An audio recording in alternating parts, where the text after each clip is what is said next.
Okay, so with the 60th anniversary right around the corner, you're going to want to make sure that you're in the right Doctor Who headspace for the big event. Banish Blink, Heaven Sent, and Silence in the Library from your mind, grab some popcorn, and focus on these 10 stories to prepare yourself for the grand return of the Doctor and Donna. I'm Ellie with Who Culture, here with 10 Doctor Who episodes you must watch before the 60th anniversary. Number 10, Midnight.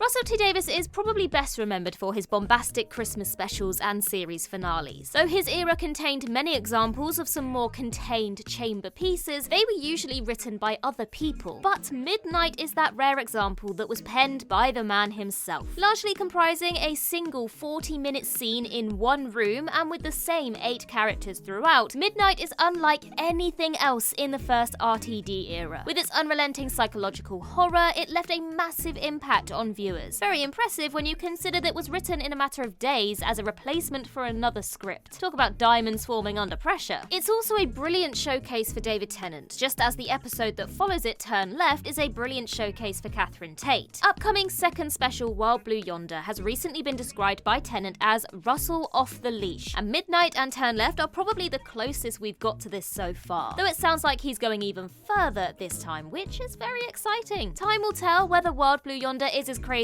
as Midnight or not, but as an example of what RTD can do when he's at the top of his game, it doesn't get much better than this. Number 9, The Power of Three.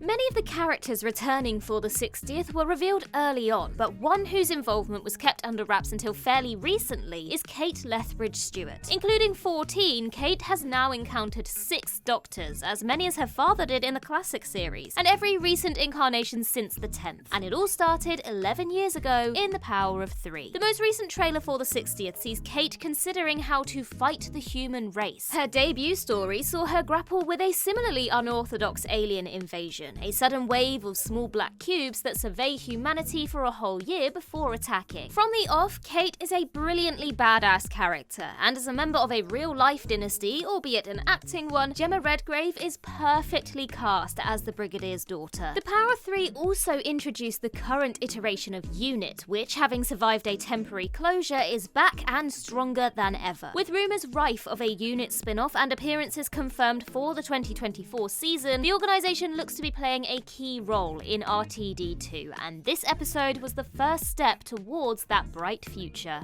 Number 8, The Christmas Invasion. The Star Beast will be the latest in a long line of Earth invasion stories, with Beep the Meep and the Wrath Warriors using contemporary London as their battleground. 2005's Rose was technically the first Earth invasion of revived Who, but the whole thing was remarkably low-key, with shop dummies in place of traditional aliens and a threat that literally operated underground. Aliens of London delivered more on this front, with a spaceship crashing into Big Ben and the story being picked up by international news outlets. However, the true aliens stayed largely out of the public eye, and the whole thing was quickly branded a hoax. Proper first contact didn't come until the Christmas Invasion, when the Guinevere 1 space probe was intercepted by the Sycorax. With footage of the creatures broadcast on live television and their spaceship parked right on top of London, this time there was no denying that aliens were real. This story is also notable for being David Tennant's first full outing as the Doctor, even if he really isn't in it that much until the 3rd act. And as the origin story for the Doctor's handy spare hand, it inadvertently plants the seeds for Donna's exit, but more on that one later. Number 7, Rose. To get a sense of how RTD's second stint will feel, where better to look than the story that kicked off his first? There are already some clear parallels between the Star Beast and Rose. Both stories are set in London, predominantly at night, and feature a character called Rose who stumbles into the world of the Doctor. But beyond these surface-level similarities, there's something more fundamental about Rose that, by all accounts, will carry over into RTD2, and that is the blend of ordinary and extraordinary. It's the first time Doctor Who had properly delved into the domestic, devoting just as much time to the companion and their family as the monster of the week. In this regard, it established the template for every series opener that has followed, and the revived series as a whole. Thrilling as it is to have Beep the Meep and the Wrath Warriors making their on-screen debuts, the prospect of some Temple Noble kitchen sink drama is just as exciting. Number 6, The Runaway Bride. The 2006 Christmas special is where it all started for the Doctor and Donna. Well, technically they first met in the closing moments of Doomsday, but let's not split hairs, eh? When Catherine Tate made her Doctor Who debut 17 years ago as a character conceived to star in one story and never be seen again, nobody could have predicted the legacy she would have. If you'd have told viewers at the time that this brash bride-to-be would go up against the Ood, the Sontarans and Davros, that her granddad would inadvertently cause the 10th Doctor's regeneration, and that she would one day be regarded as an all-time great companion, well, they'd have laughed you out of the room, let's be honest. Sure, Donna would be toned down somewhat when she returned full-time, and the character we see here is more like a parody of the person she'd become, but there are hints of Tate's depth as a performer. In the rooftop scene, for instance, or the episode's closing moments, and her chemistry with Tennant is undeniable. Above all, it's mad to think that this is where the seeds for the 60th anniversary specials were planted. Just imagine the path the show might have taken had Tate not made such a success of Donna. Number 5. The Day of the Doctor. In 2013, Stephen Moffat was faced with an impossible task to celebrate 50 years of Doctor Who. It was pretty touch and go, with Christopher Eccleston ultimately declining to appear, but Moffat made it work, plugging the gap with a brand new Doctor brought to life by the legendary John Hurt. And 10 years on, The Day of the Doctor is regarded as being on par with, if not better than, the anniversary stories of the classic era. Right now, it seems unlikely that the 60th will follow suit in terms of being a typical multiple Doctor story. After all, we're getting 3 specials rather than 1, and 1 Doctor rather than 3, with a second Doctor seemingly stuck in regeneration purgatory. If our suspicions are correct, that is. Regardless, as an example of one way to mark a big anniversary, not to mention the fact that it contains David Tennant's most recent pre-60th Doctor performance, The Day of the Doctor is a fitting choice for a rewatch.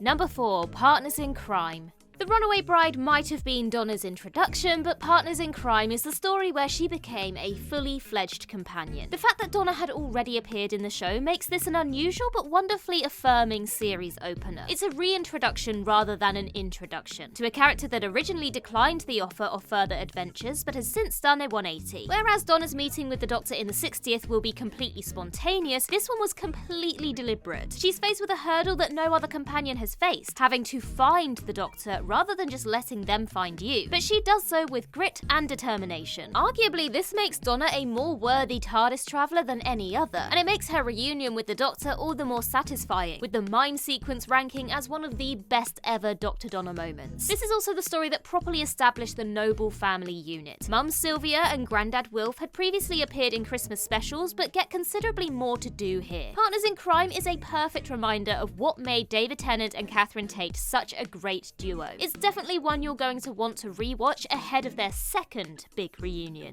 Number 3. The End of Time.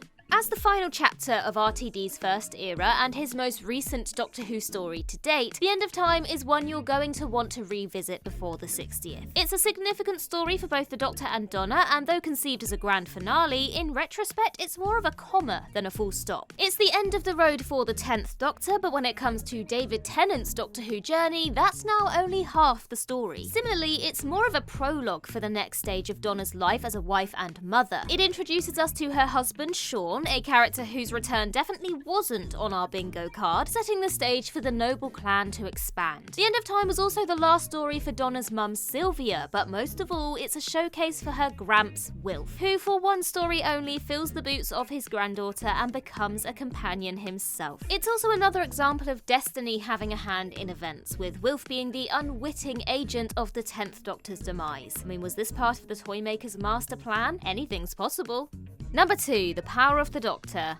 A new Doctor's first story marks a fresh start for the show, a clean slate where no knowledge of the previous era is required. That said, the regeneration stories that precede them work exceptionally well as a preliminary viewing, not least because they're the closest thing fans have to New Who while they wait for the next era to begin. Regeneration and post-regeneration stories work surprisingly well as double bills. For instance, by bringing the Doctor's first and most recent male incarnations together, Twice Upon a Time inadvertently but magnificently sets the stage stage for a female Doctor. The Power of the Doctor is no exception in this regard. As a feature-length anniversary special in its own right, and with Doctor companion cameos aplenty, it's a perfect prologue to the actual 60th celebrations, and has tided fans over admirably these past 12 months. There's also some accidental synergy between eras, with Kate Stewart straddling Doctors 13 and 14 just as her father did Doctors 3 and 4, and the Doctor's temporary transition into the Master foregrounds a regeneration that was itself far from ordinary. Which brings us to the final reason to re-watch The Power of the Doctor. It marks the first appearance of the 14th Doctor. It's currently the only full scene we have of him, save for trailers, but not for much longer. Number 1. The Stolen Earth and Journey's End. We could hardly do a list like this without mentioning the story that the trailers have featured flashbacks for. If it wasn't for the Series 4 finale, Donna would still be travelling with the Doctor today. Then again, if Donna had never left the Doctor, she wouldn't have been able to return now. Swings and roundabouts and all that, I suppose. This story kicks off with the Daleks moving Earth across time and space, triggering a sequence of events that would lead to the Best Temp in Chiswick undergoing a human Time Lord meta-crisis. It was a condition from which she could never recover, leaving the Doctor with no other option but to erase her memories of him and all their adventures together. Obviously, this plot point will be picked up on in the 60th, but there are others too. The Stolen Earth and Journey's End also makes much of the idea of destiny drawing the Doctor and Donna together, and in the 60th trailers, the Doctor makes reference to a destiny heading for Donna Noble. Has a bigger game been at play all along, possibly the work of the toy maker? 60th links aside, it's a brilliant story in its own right, and a fine example of the kind of blockbuster entertainment to expect from RTD's